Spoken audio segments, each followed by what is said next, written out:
U.S. China tensions heightened as Pence ends Asia trip. Port Moresby, Papua New Guinea. Vice President Mike Pence ended a week-long trip to the Indo-Pacific region on Sunday amid heightened tension between the U.S. and China, and just 2 weeks before President Donald Trump and Chinese President Xi Jinping are scheduled to hold formal talks amid the superpowers' trade war.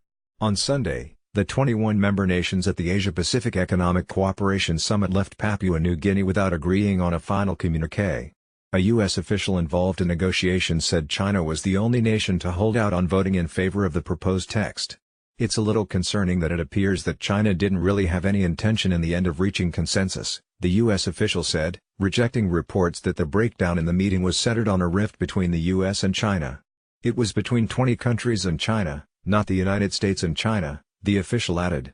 Papua New Guinea's Prime Minister, Peter O'Neill, said that the entire world is worried about tensions between China and the U.S. O'Neill addressed a mob of reporters that surrounded him after he confirmed there was no communique from leaders. Canadian Prime Minister Justin Trudeau said, "I don't think it will come as a huge surprise that there are differing visions. Those prevented there from being a full consensus on the communique." Over the course of the week, Pence repeatedly raised the specter of the slated formal meeting between Trump and Xi later this month at the G20 summit in Argentina. But Sunday's showdown over language in a non-binding communique, along with dueling speeches delivered by Pence and Xi at APEC on Saturday, left much skepticism over how the two sides will be able to make progress in talks. Pence told reporters on Sunday that he spoke twice with Xi over the weekend briefly and candidly. "The U.S. is interested in a better relationship, but there has to be change from China's side," Pence said he told Xi, who responded that dialogue is important. The vice president, however, stuck to the Trump administration's publicly blunt negotiating tactic in his speech to the APEC members in a theater aboard a cruise ship on Saturday. "The United States, though, will not change course until China changes its ways," he said in his speech. Pence continued, implicitly taking shots at China while offering an alternative to the other member countries in the region. "Know that the United States offers a better option," he said. "We don't drown our partners in a sea of debt. We don't coerce or compromise your independence. The United States deals openly, fairly. We do not offer a constricting belt or a one-way road." Pence called on China to pull back from its military expansion in the South China Sea, deal with its human rights violations and halt the theft of American intellectual property in its pursuit of its Made in China 2025 plan. China's foreign ministry rejected the U.S. criticism that it was leading other developing nations into debt bondage.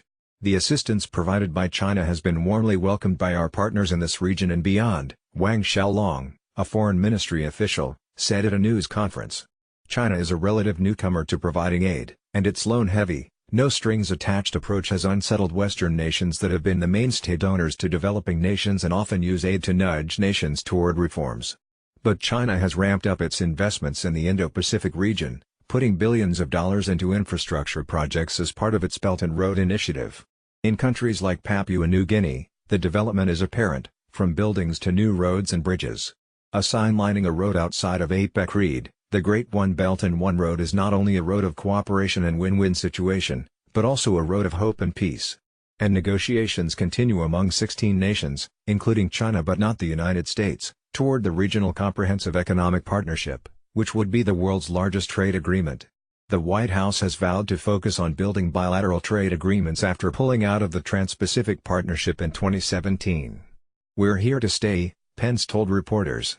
He said negotiations for a new deal between the U.S. and Japan are underway.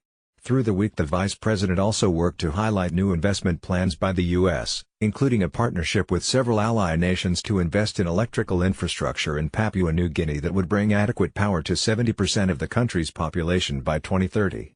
The Trump administration has maintained that it will not back down from its standoff with China.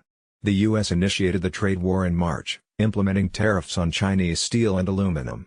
Trump cited the large trade deficit between the two countries. Over the summer, the Trump administration placed tariffs on $250 billion in Chinese goods and threatened to double that. Xi, meanwhile, retaliated with $60 billion of his own tariffs on U.S. products. On Sunday, as the vice president's motorcade entered Jackson's International Airport in Port Moresby to depart the region, he drove past Xi's aircraft.